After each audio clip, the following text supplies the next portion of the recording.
Creative One. I'd like to thank you for taking time out of your busy week to join us. By us, I mean my partner in crime, Kevin Cloud, Chief Actuary here at Creative One. I'll introduce Kevin more properly here in 1 second, but I do want to, again, thank you for taking time out of your day. And here's what we're going to do today. So we are going to take a look at the prior month's indexed annuity performance review. If this is your first time joining us, what we do is this. We dive in, we take a look at what the markets have done over the last month, the last quarter, the last rolling 12 months, and then we break it down. We look at the different indices, how they performed. We name names. And then what we also do is we also spotlight a specific index. So this one's going to be a treat for me. Kevin asked me not to look ahead, so I have no idea who we're breaking down this month. So it'll be fantastic. Now, there is a report that goes along with this webinar. And so it is a report that I will be sending out to you after, or in fact, I'm going to make it available for you to grab. The other thing, I do have my monitor up over here, and you do have the ability, if you have any questions at all, go ahead and use either the chat or the Q&A box. And what we'll do is if it fits the situation, if it fits the moment, if it's germane, we'll answer it right then and there. If it doesn't quite fit the situation, we'll save it to the end. So you got the opportunity to pick the collective brains of a chief actuary, a guy who designs, actually literally designs indexed annuities. And then I'm here too. So I've been around the block a little bit. But okay, so first, one of the first things I'm going to do, I'm going to turn my camera off because we're going to be looking at numbers. So I want you to have the maximum screen possible. So I'm going to go ahead and do that. So that should make your screen just a little bit bigger. And now it is my pleasure to introduce you to Kevin Cloud, Chief Actuary, President of Product One. That is all correct, Dennis. All you correct. Are batting 1,000. Happy to be here. I think we've got a great show this month. Some new material we're going to go over, something we haven't looked at before. I know I was happy to put it together. Let's hope our audience feels happy to see it. You know what I'm interested to see? We didn't talk about this, but what's fascinating to me is this is the first 30 days since, when did the Delta variant? I'm curious to see what impact that has on numbers. Just out of curiosity, it just popped into my head this morning. But has Delta been a big thing now for 30 days or has it been longer? Are we going like 60? I believe it's longer. It's going to vary by geography. You're putting me on the spot, so I don't know. But at some point, we'll have to do a look at a graph of COVID versus peaks and valleys, on some indices. But the short answer is I don't know. I'm ashamed to say. No, don't be ashamed. Don't be ashamed. Okay, so here's what we are going to look at. So first off, let's go to what we're going to talk about. So we're going to look market performance. We're going to talk index performance. And then again, we're going to get real. We're going to look real world fixed index annuity returns. So we're just going to jump right to it. Let's take a look at, I'll set the table and then you come clean up here. So what you're looking at is the major indices, the big indices, the building blocks. So the focus of this presentation, the focus of the report is to dive in and take a look at the big building blocks, right? But then also take a look at the different designer indices, which has become a huge marketplace for obvious reason. The ability to control volatility, the ability to put in some nuance into your portfolio. So what we're looking at right now, we are looking at the rolling 12 months. So this is as of, these performance numbers are as of August 31st close of business. So we're looking at the S&P, the NASDAQ, Dow, Russell, the 10-year Treasury yield, which is always fascinating to me because it's a great example of percentages and real numbers and different things, how things look. The U.S. aggregate bond, which almost seems to have disappeared there on the chart. It is, in fact, there. I know it's hard to see, but yes, we did look at that number. And then we dive into some commodities. So Kevin, take us for a walk around. Over the last 12 months, I don't think anyone will be surprised. We've seen great performance in virtually every equity market, both domestic and international. Really, it started out as a recovery from our COVID crash, but it's continued to accelerate since then. We continue to see some all-time high equity levels, both, again, international and domestic. 10-year Treasury yield, everybody knows that bottomed out around a year ago, a little longer than a year ago. And it's rebounded a significant amount since then. Actually fluctuated a little bit in the last few months, so we're going to look at a chart coming up. But year over year, 12 months, we see the Treasury has jumped up quite a bit. Gold, interestingly enough, continues to kind of lag, almost counterintuitively to me. Some of that is, I think there's been a lower level of concern regarding inflation, and so gold has pulled back a little bit. Again, interesting to me. I don't know. There could be other reasons. I'm not a gold bug or a gold expert, but that just as a almost casual observer, that one surprises me a little bit. Me too. When it comes to a reflection of actual inflation, commodities, oil, we tend to see some pretty big jumps. Everyone probably knows there's been inflation just about everywhere you can look at when it comes to consumer goods. Yep. And then if you've been looking at the gas pump recently, not driving a Tesla, then you know that oil has been up and gas prices, therefore, been up as well over the last 12 months. There they have. Now, so it'll be interesting as we take a look through. Again, I want to remind you, if you look to the right side of your screen, there is a chat box. That's public. If you type something in there, I just said hello to everybody and reminded you that if you have a question, you can type it there. Or if you are feeling bashful, feel free to go ahead and type it into the Q&A section. And then also that will only go to me. I'll read your question. We'll answer it that way. So let's keep on trucking. So continuing this and bringing it all together, the reason we look at this every month is because all of the bespoke, designer, volatility control indices inside fixed index annuities will generally refer to some major component. And if that's the case, we want to understand what our major components have done over the last 12 months, so we understand how our FIA designer indices have performed. One's going to inform the other. So what we see, really good equity performance, really zero bond performance, and then some mixed performance in gold and commodities. Okay.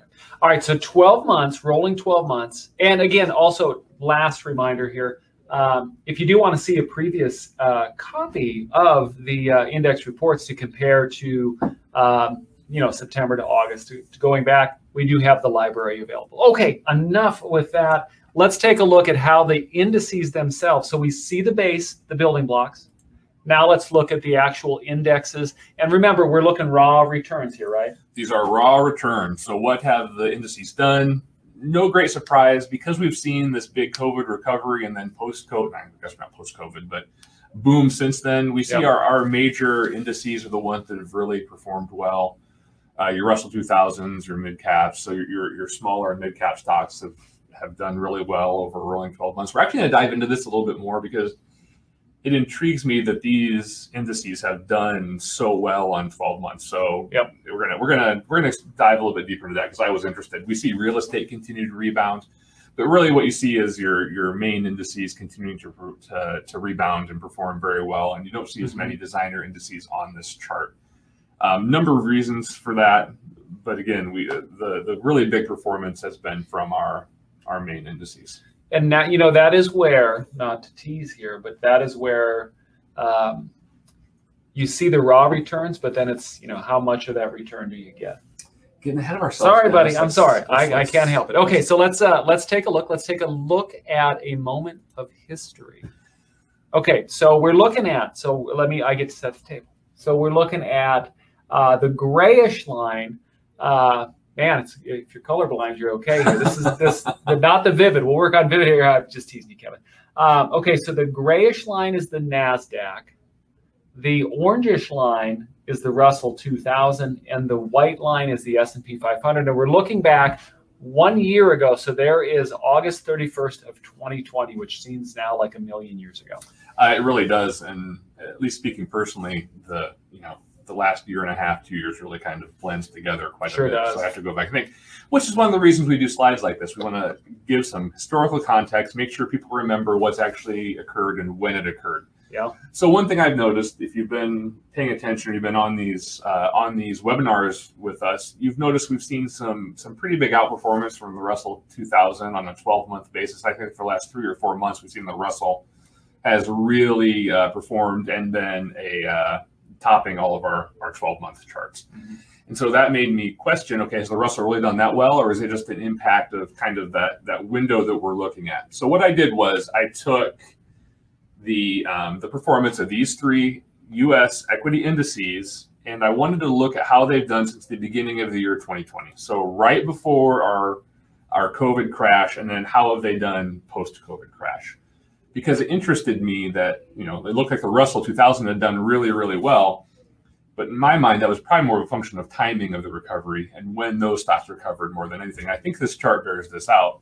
So if you go back to the beginning of 2020, so the first trading day of 2020 was Jan 2. So from Jan 2 to August 31st, we see that the Russell 2000 and the S&P 500 have performed almost identically from over the last 1 year and 8 months. Both of those indices are up almost exactly 40%. So even though we see that that Russell performing really, really well over these 12-month periods, when you look kind of at the whole picture back to just before pre-COVID to now, the S&P 500 and the Russell 2000 have done just about the same.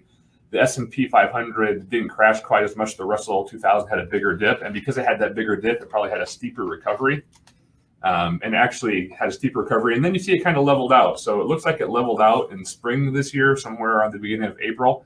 It's actually been flat to down since then, which is interesting. That is very interesting. Had a bigger crash, had a bigger recovery, and now it's kind of flat. The S&P 500's had a more consistent recovery, and then I guess a more consistent boom since then. And then finally, we threw our NASDAQ in there, which, interestingly enough, and there's a number of reasons for this, it didn't crash as hard as S&P 500 or the Russell, and it continues to outperform since then. Just a really interesting chart. Again, that historical context when we're trying to understand this stuff is very important. Looking at 12-month windows is important because, as you and I know, that's really perhaps the most important time period when it comes to historic FIA returns.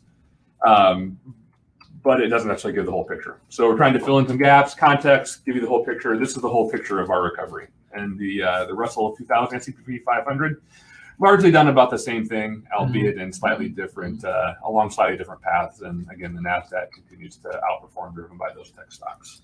Yeah, that's fascinating. What is going to be interesting in the next couple months then is to see a little bit about what we were chatting about. Because I see as you look back, where that dip is, of course, is when we went into lockdown last year. Also known as when the University of Kansas got cheated out of a national championship in basketball because we had the best men's team hands down. But I digress. But so it'll be interesting to see if Delta gives a little shake.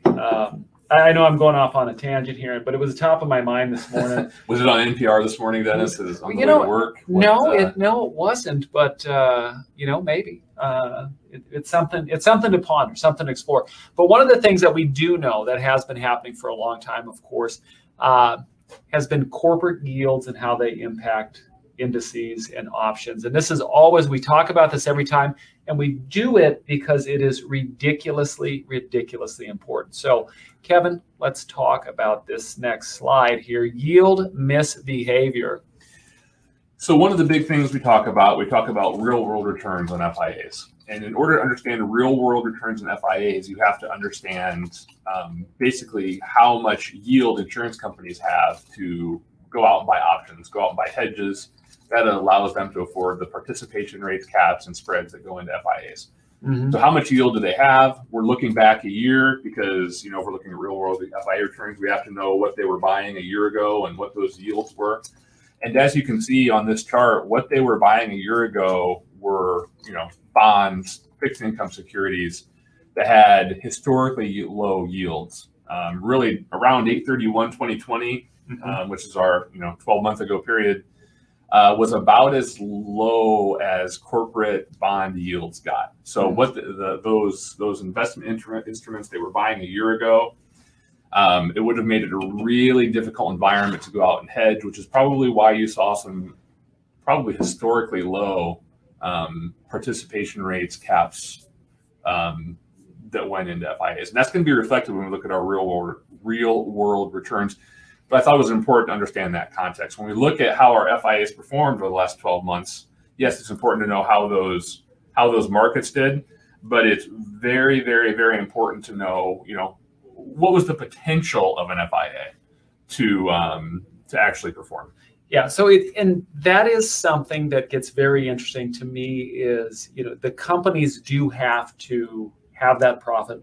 You do want to have, I know that there's always this common conception of companies always looking for total profit margin at the expense of shareholders, at the expense of their clients. But the reality is you do have to have a good, strong, solid business partner, and they do have to be financially healthy, strong, vibrant.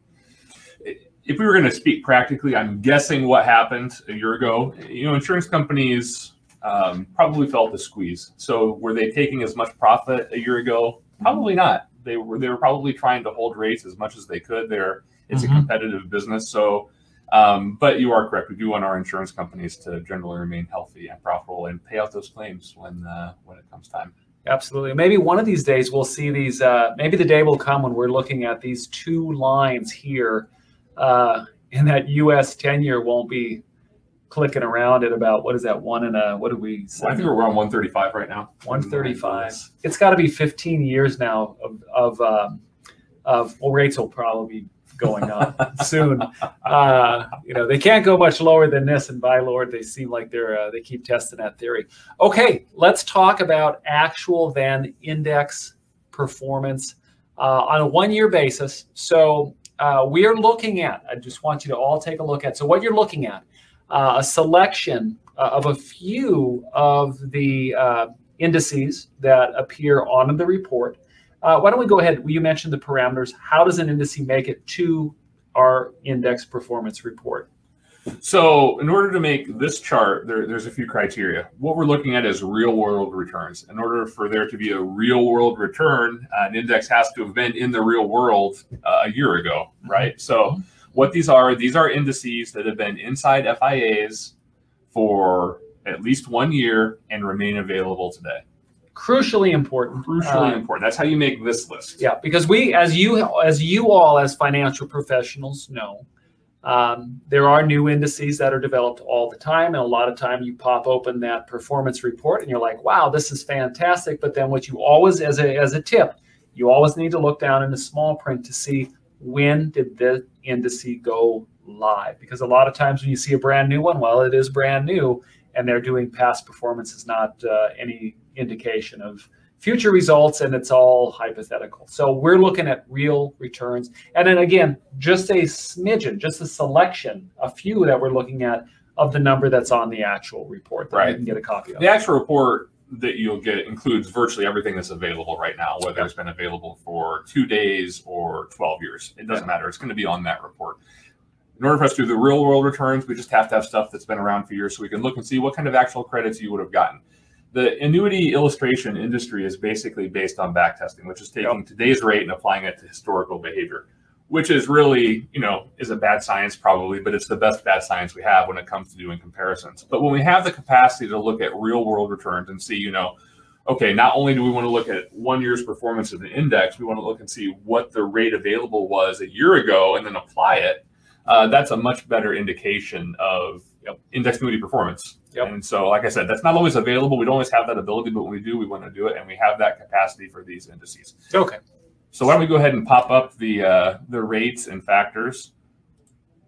So again, to reiterate, Dennis, these are pars, spreads, caps, fees that were all available on these indices inside actual FIAs 1 year ago. So these are the rates that would have been available on 1 year ago. August 31st, 2020. These are the rates that you could have gotten inside an FIA on one of these index strategies. So as we go around, what we are going to do here in just a little bit, we will apply the factor and give the actual credit. We're going to spotlight a couple of the different indices. But of course, what I want you to notice as you're looking at this chart, you see the index on the left. You see the percentage change over the last year, the last 12 months. We are going to look at 2-year indices here in a second. But then you can look at the strategy. Are they applying a participation rate? Are they applying a spread? Are they doing a cap? What are we putting on there? And in some cases, you do have par and spread combinations. Then what's the factor? So I'm going to take a look at the second one on the top left corner. The AIUS equity, you've got the return. It's a participation rate.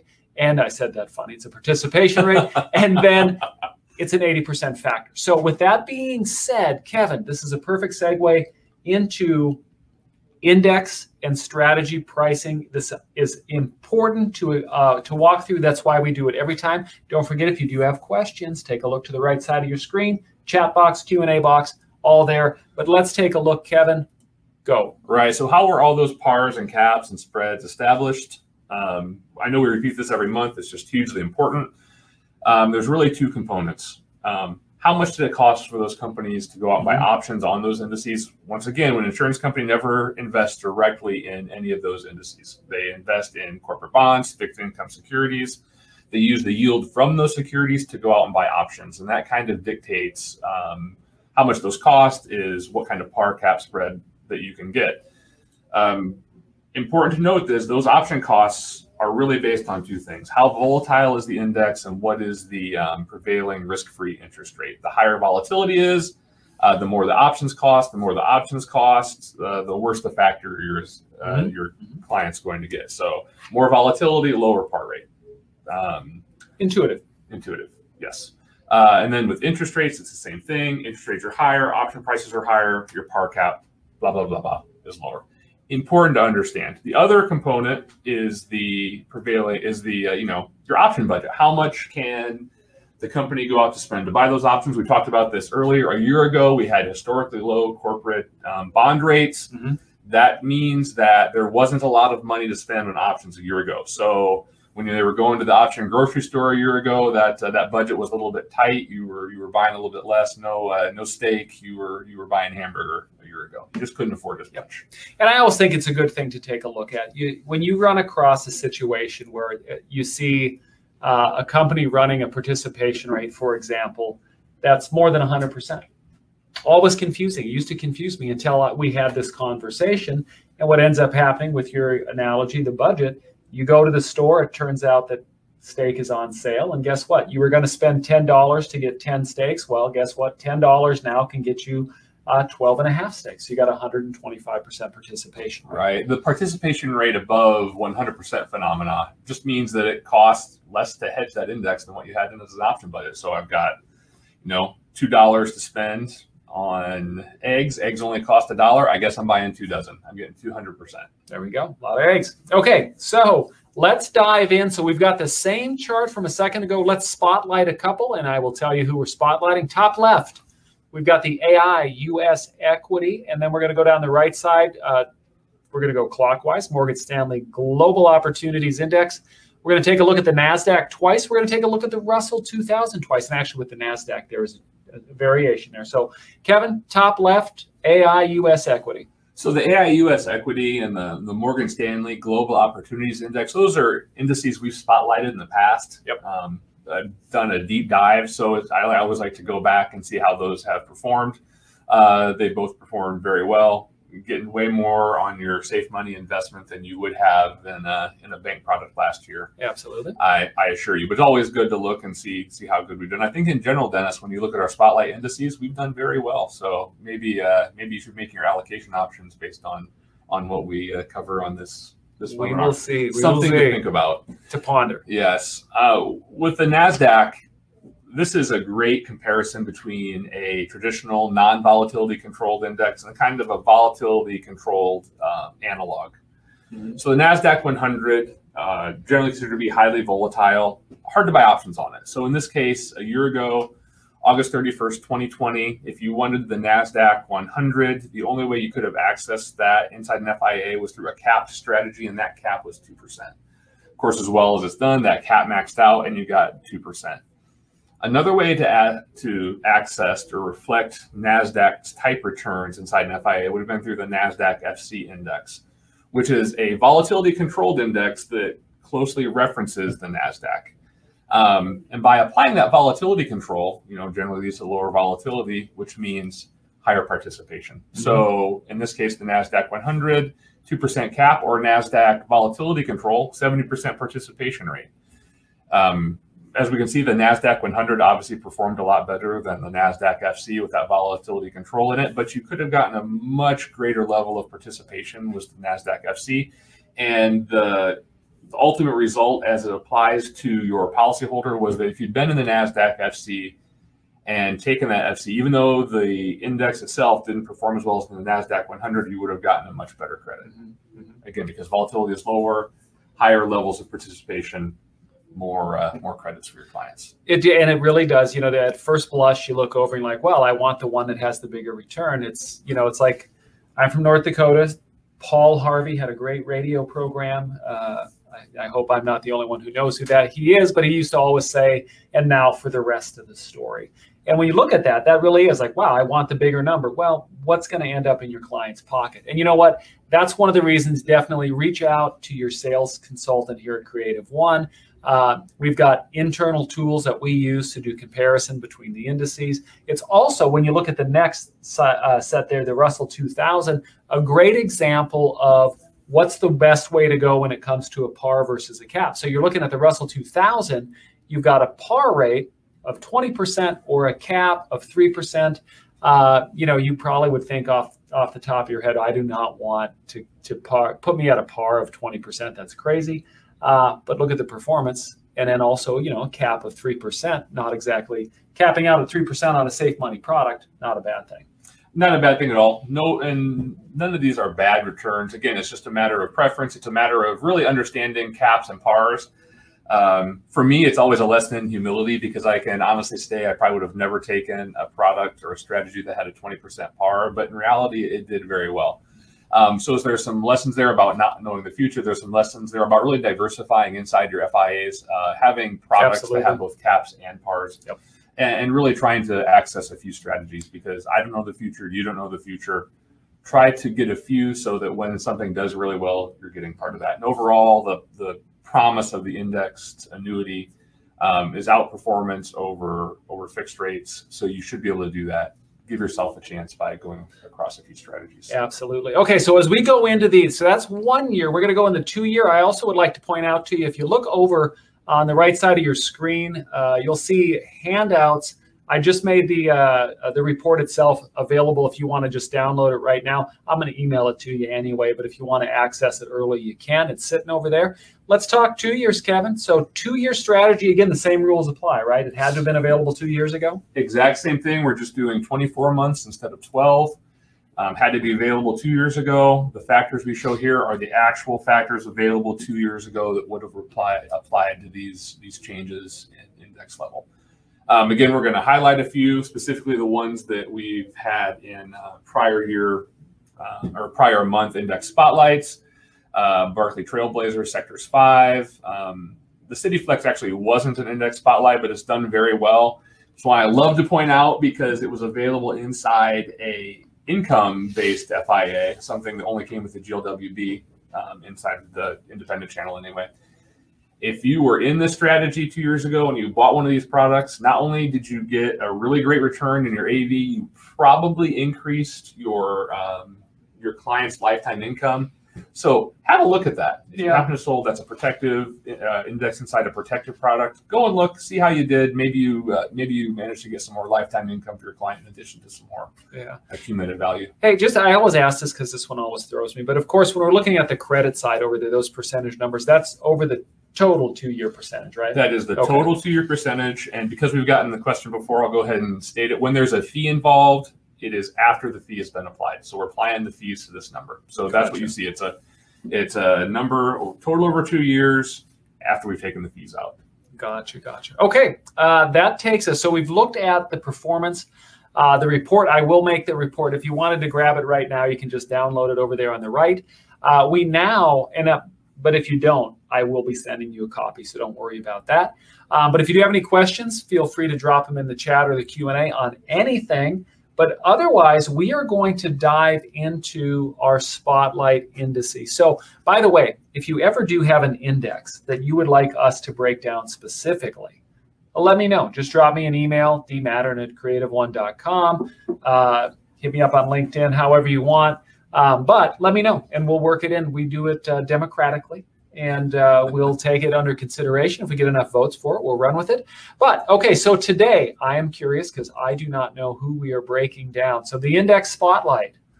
So actually this month, Dennis, we're not going to do an index spotlight. I'm going to tackle a different topic. This is actually based on your suggestion. Really? Yeah. So what we wanted to do is, okay, the question you posed to me was, how did volatility control do during the crash last year? Did it do what it was supposed to do? Did it get out of the way of that crash? Which I thought was an interesting question. But I thought, let's take that question just a little bit further. Let's find out what did well, what got out of the way during the crash. But let's also find out what rode the wave back up, and then look at the entire period and see what performed well, basically from pre-COVID to crash back to recovery. So let's see how indices did in general over this period, because I thought that would be really interesting. I'm not going to lie, I am tickled. So for those to add a little color to this, we had a conversation. I'm just tickled that you remember that this sparked something here. We were having a conversation on how did I read an article. It was discussing, the measurement of the effectiveness of volatility. It gave a couple different time frames to look at to see how well it would have performed. And here we are looking at this. Fascinating. Here we are. Now, there's a bunch of caveats to this. I don't want to apply more scientific rigor than what we're putting on here. Sure. There's a lot that goes into this, and this doesn't necessarily imply that some indices better or worse or necessarily handled the volatility better. It could have been a matter of allocation during the times. There, once again, lots of caveats. Oh, yeah. Not scientific, but it's fun and it's interesting, so we're going to do it anyway. It's like barroom indice talk. Exactly. Coffee shop if you don't like beer, but that would be so fascinating. Okay, let's dive into this. Let's dive in. So, okay, the S&P 500 peak before the COVID crash was on February 19th, 2020. The S&P was at 3386.15. Okay.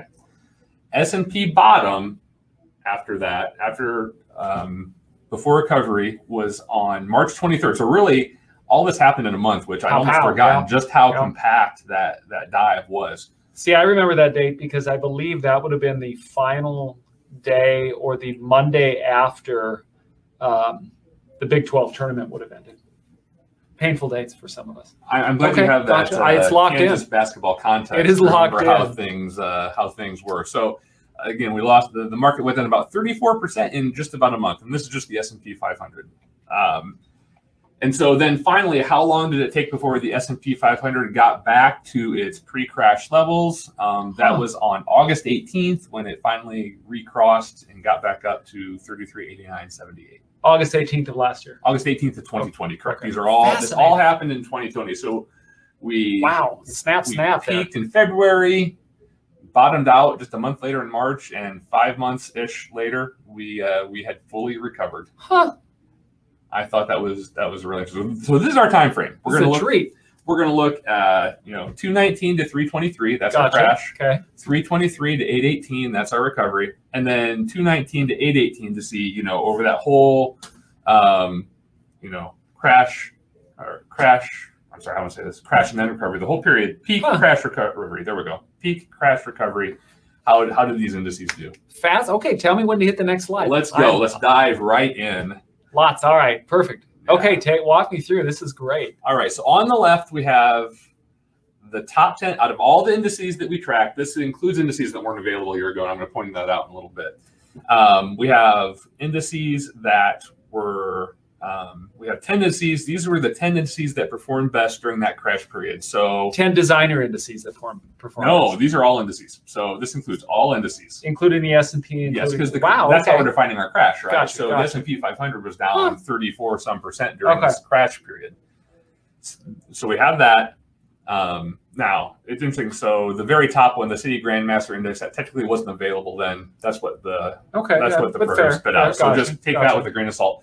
But the remaining 9 were all available. So any of the other 9 were available a year ago. We saw that. So we pointed out the City Flex Index a few slides ago when we were talking about two-year return. So it's interesting that was one of the ones that actually was positive over that period. And I don't know why. And this is where it starts to get a little bit tricky. And this all isn't due to volatility control. Some of it could have been due to allocation. Sure. I'm not doing any attribution analysis here. These are just these are the facts. This is what actually happened. Yep. There's probably a lot of analysis to be done, but interesting nonetheless. So we saw that City Flex allocation 6 actually was was positive during the crash period. And then we had several indices that were negative, but were not nearly as negative as our S&P 500, which was down 34%. Golly. A lot of names we've seen before. Really interesting. Okay, so that's our crash. So we hit the recovery. Then we're in our recovery period. So what did well during the recovery? Makes sense. Now this makes sense. This is all our mainline, our typical benchmark indices that had that huge recovery. In another slide, I'm actually going to take those out, and we're going to look at just the volatility control indices. Sure. To see how they did in recovery, and we're going to do the same with next. But then finally, let's look at our total. So from peak crash back all the way through recovery, that whole time period encompassing both the crash and the recovery, what indices did the best? And so we see gold actually was doing very well during that time. It's petered out since then, but it was doing very well during this crazy time, which kind of makes sense intuitively, right? Gold safe haven, everyone's going there. We know the NASDAQ did well during this recovery period. That has nothing to do with volatility control. Obviously, that's just the fact that NASDAQ was recovering more steeply and was driven by some other factors that made it extremely popular post-crash. And then we start to see some of our volatility control indices. Again, we see our CityFlex, that NASDAQ FC, of course, it's reflecting the NASDAQ. So as the NASDAQ recovers faster, naturally that NASDAQ FC is going to recover faster. And then we see a lot of indices that are, again, volatility controlled, a mix of a few different asset classes. Typically the ones I see here, just as I go over it quickly, are ones that probably had a bond or a gold component. So for index, the Mark V excess return index that did well over that curve period, that has an exposure to gold that probably helped it quite a bit, just as an example. But some interesting, we had some indices that actually did, I won't say very well, but certainly performed in a positive manner during this time period. Okay, so I'm in love with this. But so just left was the crash. Left is the 1 month crash, basically. The 1 month crash. The middle box is the recovery. The 5 month recovery post that. And then the green box is the crash to recovery. So this is the time, basically the green is the time it took the S&P 500 to crash and then get back to its pre-crash level. Gotcha. So that's the green. And so we see some indices that did actually really well and kind of handled that kind of environment really well, which, again, past performance, not indicator of future. If we have another crash next week, I'm not telling you these indices are going to do the same. Yeah. But because you don't know what type of crash. Well, you don't know what will be what's going to drive. Yeah, the driver of a crash and then the driver of a recovery. But fascinating. Oh, all right. Okay. So let's flip to the next one, because I'm going to take out on our blue and green our recovery and our total. I'm going to take out any kind of benchmark indices. So I just want to look at the vol control stuff. The orange isn't going to change because those were already at vol control anyway. So that's not going to matter. Gotcha. But when we look at our blue, so these are our recovery, we see the ones that recovered really well. I want to point something out here, because look at our top, look at the top. So ignore the NASDAQ. We know why that recovered. That recovered because the NASDAQ itself had a big boost. That wasn't necessarily recovery. That was driven by technology companies doing really well post-recovery. Yeah. More so than anything to do with vol control. But if you look at the next three, they all have something in common. They all have 10% volatility control levels, which means during that post-recovery period, volatility was high. So in order to get exposure to assets, you had to have a higher level of volatility control. So naturally, those indices performed much better in recovery because they had a bigger volatility budget or appetite. So they did really well.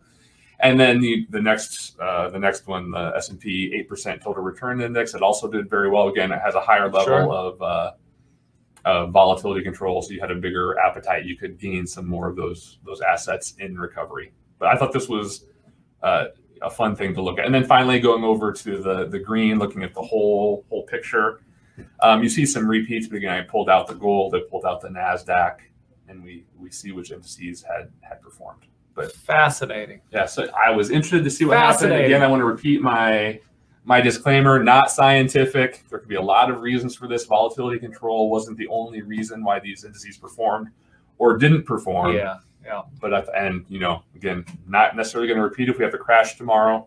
Interesting nonetheless. Exactly, because there are just so many factors that go into the market and human behavior, computer behavior, market behavior. But fascinating. That is fascinating. Wow. I hope that, well, if anybody has any questions, feel free. Right side of the screen, you've got the chat box, the Q&A box is there. I will get a copy of this month's report out to you. In fact, when I send that, I'll have the links to past copies, past editions, so you can look backwards and take a look at the different performances. With that being said, though, holy smokes, Kevin, that was fascinating. I thought it was interesting and fun to put together, so I hope our audience felt the same way. Yeah, wow. I'm just tickled that a conversation sparks that. That would be a great white paper, to be honest with you. It probably would. The only issue I would have is that it would probably need a little more scientific rigor. If you'd have to get out there. As a one-off in an index webinar, I thought it was interesting and appropriate. Fascinating. All right, I hate to do this to you folks, but I'm going to turn my camera on. God bless America here. Hey, I want to thank you for taking time out of your busy days to join us. If you have any questions at all, 800-992-2642. That's the main line into Creative. Talk to your sales teams. You know, one of the things, there's a lot of challenges out there. There always are, though. And challenges equal opportunities. We are here to help you with that. But if you have any questions, if there's any way that I can be of assistance to you, please let me know. Otherwise, get out there, have a fantastic day, have a fantastic week, be safe, and let's go sell something. Thank you.